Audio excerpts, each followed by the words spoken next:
Alam mo yung bigamy, pagpapakasal ng dalawang beses, no? At sabi nga, ang real penalty ng bigamy, magiging dalawa ang mother-in-law mo. Pero ang sinasabi natin dito, kailan mo pwedeng sampahan ng kaso ang nag-commit ng bigamy?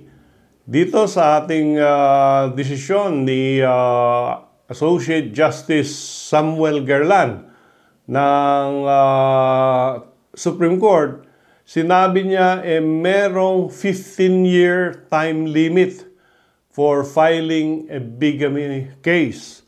But that 15-year time limit begins only when the bigamous marriage is actually discovered and not when it is registered with government.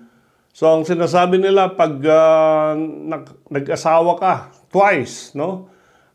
For example, in 1970, nagpakasal ka uli habang meron ka pang pending na marriage.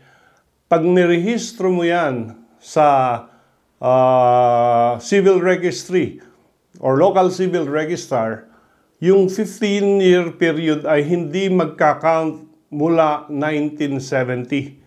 Pag na-discover ng original wife mo yung bigamous marriage noong 1990, yung 15-year period limit ay magsisimula lang 1990 kahit na nirehistro mo ito noong 1970. Of course, ito walang prescription, in other words, kasi time of actual discovery, hindi time of registration.